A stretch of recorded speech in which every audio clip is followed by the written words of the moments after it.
Hello everyone, welcome to UPSC time. मेरा नाम है अपर्णा ओझा और इस वीडियो में हम एनसीईआरटी ज्योग्राफी क्लास 10th के चैप्टर 3 की स्टडी करने वाले हैं, जिसका नाम है जल संसाधन। ये टॉपिक आपके एग्जाम परस्पेक्टिव से बहुत ही ज़्यादा इंपॉर्टेंट है, तो वीडियो को स्किप मत कीजिएगा, लास्ट तक जरूर देखिएगा और नोट्स जरूर बनाइएगा, है ना।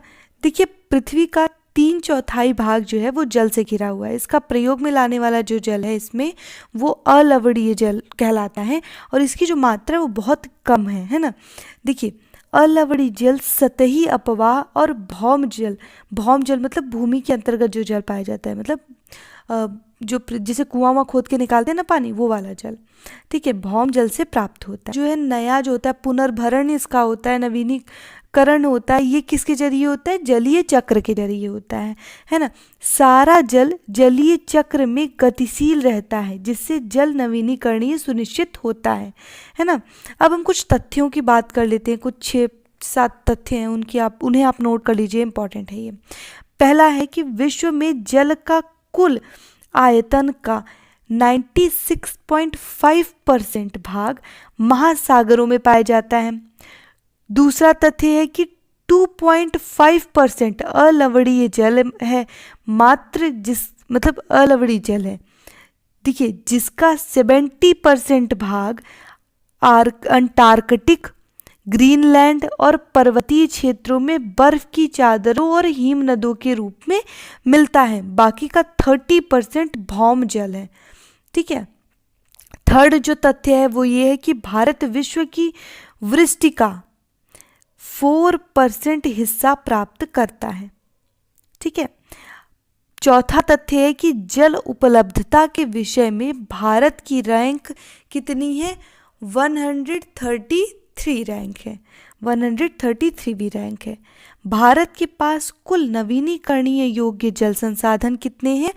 1897 वर्ग किलोमीटर प्रति वर्ष के हिसाब से, ठीक है। देखिए, 2020 ये सिक्स्थ तथ्य है, छठा तथ्य है कि 2025 तक भारत का एक बड़ा हिस्सा जल की कमी को महसूस करेगा, क्योंकि बहुत ही तेजी से जल प्रदूषण की वजह से और ग्लोबल वार्मिंग की वजह से बहुत सारी ऐसी चीज़ें हैं जिनकी वजह से ये प्रॉब्लम धीरे धीरे आ रही है और ये महसूस किया भी जाना स्टार्ट हो गया है।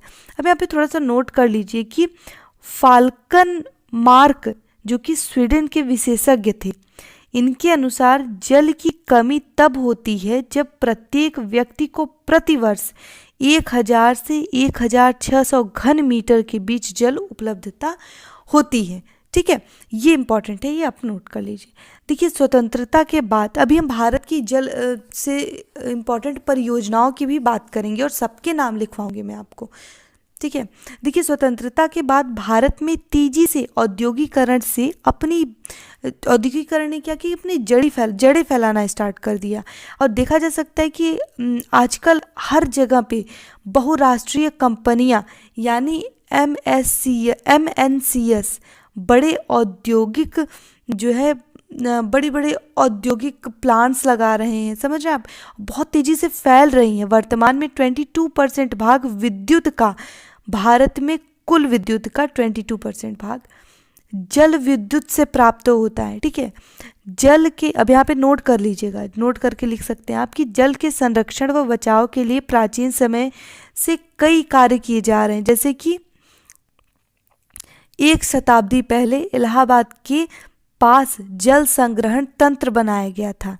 चंद्रगुप्त मौर्य ने भी बांस झील व सिंचाई तंत्र का निर्माण कराया था।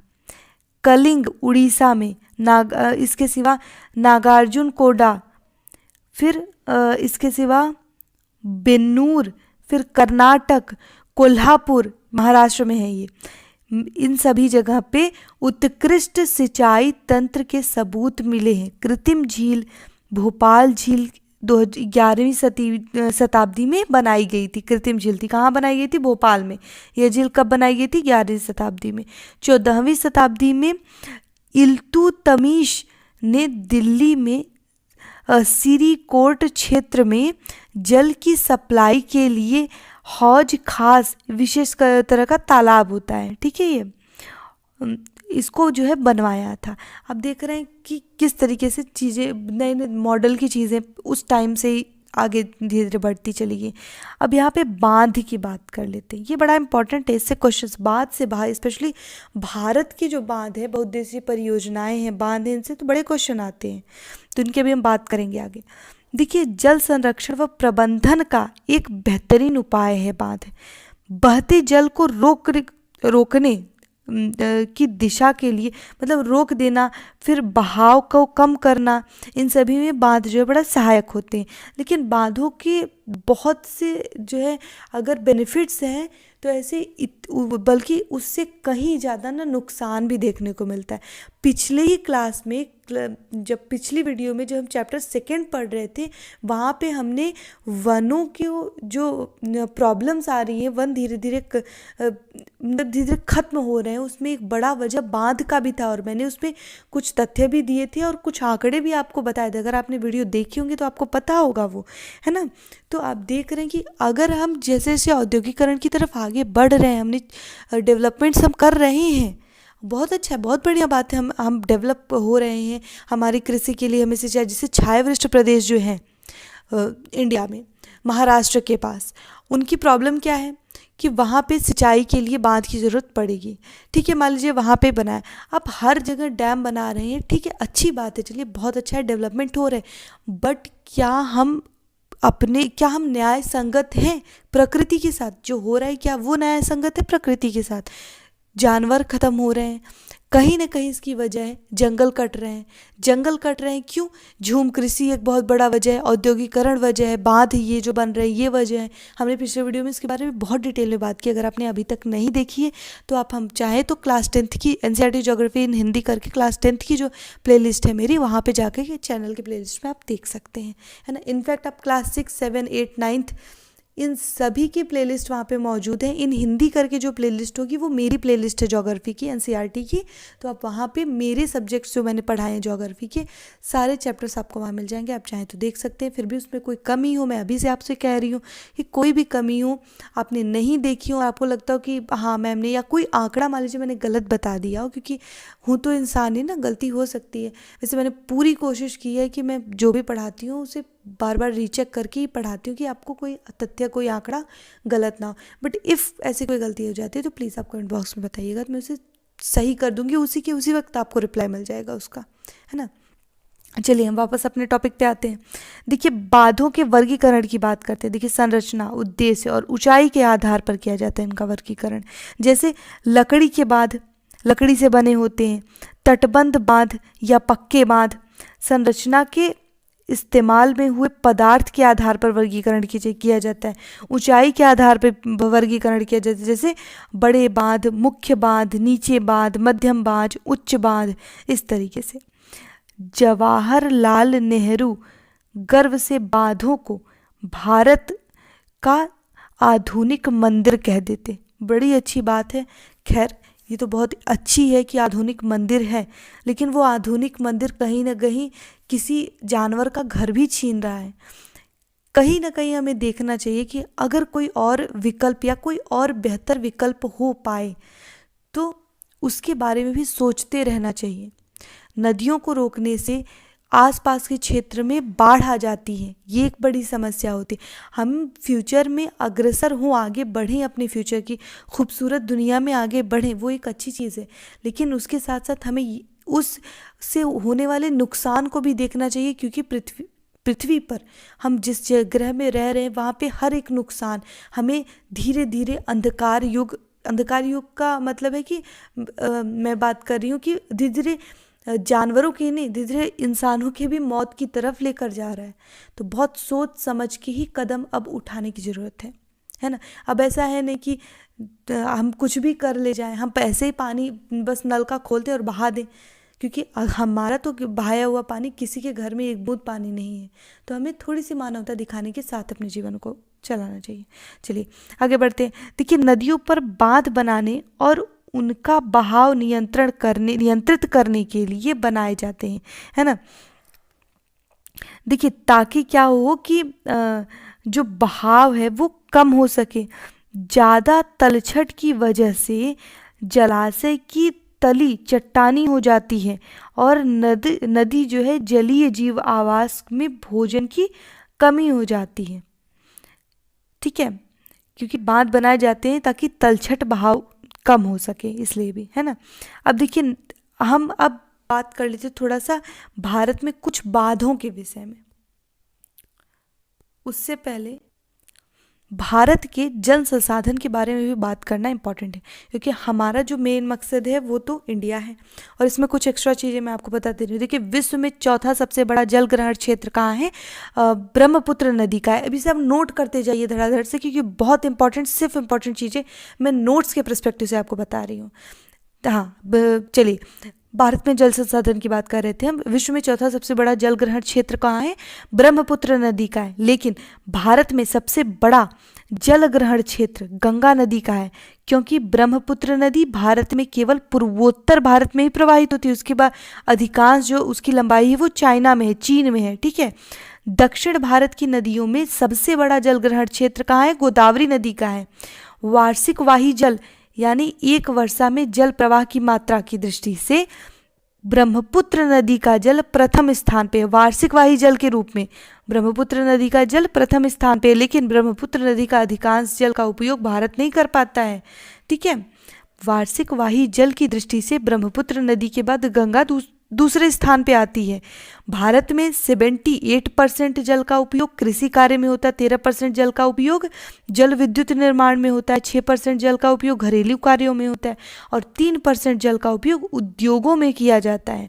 मैदानी भाग की नदियों में जल का उपयोग सिंचाई के कार्यों में किया जाता है। मुलायम मिट्टी का क्षेत्र होने के कारण मैदानी भागों में नदियों से नहरें निकाली जा सकती हैं। यही कारण है कि नहरों से सिंचाई की दृष्टि से उत्तर प्रदेश भारत का, नहरों की, ध्यान रखिएगा यहाँ पे नोट करने वाली चीज़ ये है कि नहरों की सिंचाई की दृष्टि से उत्तर प्रदेश भारत का प्रथम राज्य है ना।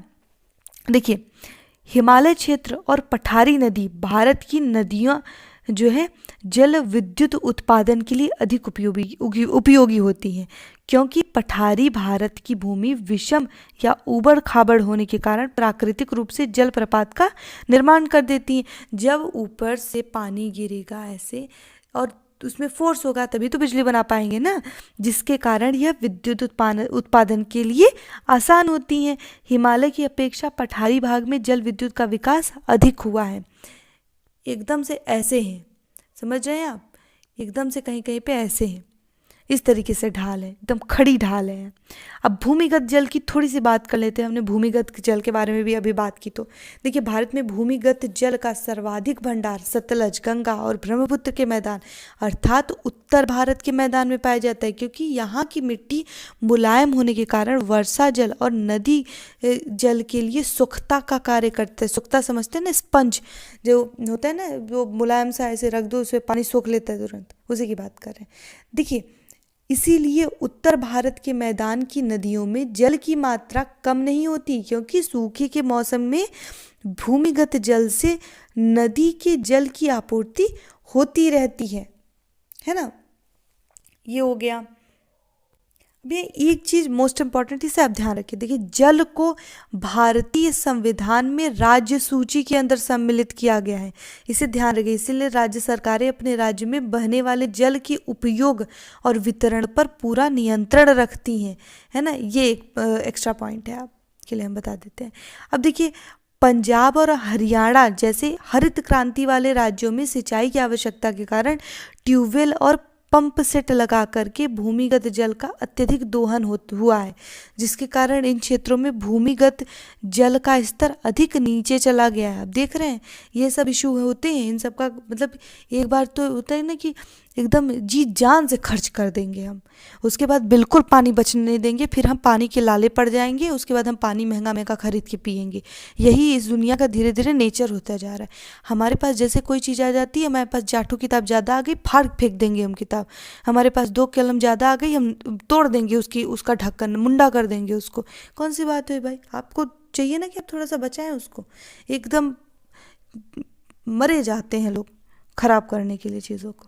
ये हमारे साथ होता है, हम घर में भी यही करते, खाना चाहे जिस दिन ज़्यादा बच गया ऐसा नहीं करेंगे कि उसको रख दे शाम को गर्म कर खा लें, हम उसी समय खाएंगे, आधा थाली भर लेंगे, उसके बाद आधा खाएंगे, आधा जाएगा कूड़ेदान में। और ये भी नहीं कि गाय आती है जरा आप दिमाग लगाइए गाय को ही खिला दीजिए, जानवर जाते रहते हैं उन्हें ही खिला दीजिए, नहीं, हम उसको सीधे डस्टबिन में डालेंगे। यही हमारा मानवीय संस्कार है, वटेवर जो भी कह लीजिए उसे।